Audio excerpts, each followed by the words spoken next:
नमस्कार दोस्तों, breaking news में एक बार फिर से आप सबका स्वागत है। महाराष्ट्र से इस समय एक बड़ी खबर आ रही है। राहुल नार्वेकर का फैसला, दिल्ली के आकाओं ने लिखा, हार के बाद भड़क गए उद्धव गुट, सामना में लगाया आरोप। जी हां, उद्धव गुट इस समय पूरे हाइपर मोड में है। उस समय आरोप लगाया जा रहा है। महाराष्ट्र की राजनीति में उथल पुथल हो चुकी है। चलिए खबरों की शुरुआत करते हैं। उससे पहले चैनल को लाइक और सब्सक्राइब जरूर करें तमाम खबरों के लिए। महाराष्ट्र के स्पीकर के फैसले पर शिवसेना ने अपने मुखपत्र सामना में कहा कि महाराष्ट्र के गद्दारों को लेकर फैसला पहले से ही तय हो चुका था। महाराष्ट्र के स्पीकर राहुल नार्वेकर ने बुधवार को फैसला सुनाते हुए एकनाथ शिंदे गुट के 16 विधायकों की सदस्यता बरकरार रखी। महाराष्ट्र के स्पीकर के फैसले की चर्चा हर तरफ है। वहीं शिवसेना के उद्धव गुट शिवसेना ने अपने मुखपत्र सामना में महाराष्ट्र के स्पीकर, उनके फैसले और एकनाथ शिंदे गुट पर जमकर हमला बोला। महाराष्ट्र के स्पीकर के फैसले पर शिवसेना ने अपने मुखपत्र सामना में कहा कि महाराष्ट्र के गद्दारों को लेकर फैसला पहले से ही तय हो चुका था। इसमें कोई नई चौंकाने वाली बात नहीं है। सामना में कहा गया कि विधानसभा अध्यक्ष द्वारा पढ़ा गया लंबा फैसला दिल्ली में उनके आकाओं द्वारा लिखा गया फैसला है। सिर्फ इसलिए कि किसी विधायक दल में 2 गुट हो गए, इससे यह तय नहीं होता कि उस पार्टी का स्वामित्व तो किसके पास है। लेकिन भारत के चुनाव आयोग ने उसी आधार पर शिवसेना का स्वामित्व उससे अलग हुए गुट को सौंप दिया और अब विधानसभा अध्यक्ष ने भी उसी गलत निर्णय पर मुहर लगा दी है। शिवसेना की स्थापना बाला साहब ठाकरे ने की थी। इन तमाम अटकलों में इस समय महाराष्ट्र की राजनीति पूरी की तरह गर्म हो चुकी है। पूरी की पूरी 2024 लोकसभा चुनाव से पहले ये बड़ा हलचल इस समय देखने को मिल रहा है।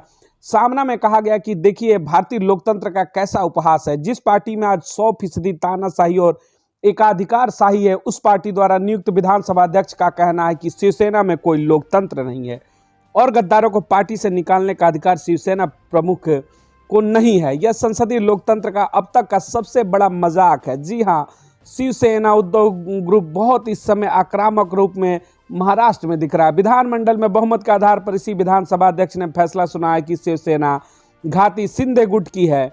अवैध तरीके से नियुक्त किए गए अध्यक्ष से किसी कानूनी फैसले की उम्मीद नहीं है।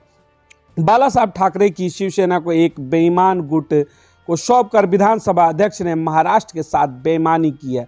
जी हां, इस बार लगातार हमलावर मोड में है। महाराष्ट्र की राजनीति में कहें कि शिवसेना गुट जो है वो उस तरीके से बाला साहब ठाकरे की बार बार कही जा रही कि उनके द्वारा बनाई गई पार्टी के ऊपर दूसरे का कब्जा किया गया है। महाराष्ट्र में लोकतंत्र का दिया बुझा दिया गया। सामने में उद्धव गुट ने कहा गया है कि सुप्रीम कोर्ट का अपमान, राहुल नार्वेकर के पास संविधान के मद्देनजर एक ऐतिहासिक निर्णय देने का बड़ा अवसर था। इस तरह के फैसले का से उनका नाम भारतीय न्याय के क्षेत्र में हमेशा के लिए अंकित हो जाता। लेकिन उन्होंने दिल्ली के मालिकों द्वारा लिखा गया फैसला पढ़ने में ही अपने आप को धन्य माना। उन्होंने शिंदे के 16 विधायकों को अयोग्य ठहराने से इनकार कर दिया और इसके लिए घटिया कारण बताया।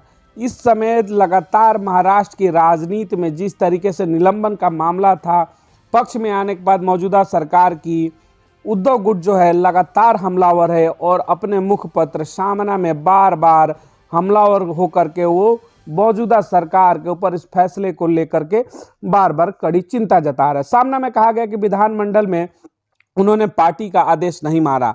हमारे साथी दिल्ली की महाशक्ति है, चिंता मत करो, ऐसे शिंदे घाटी विधायकों से 12 बार कहते रहे। लेकिन राहुल नार्वेकर संविधान के पद पर झूठ बोलते हैं।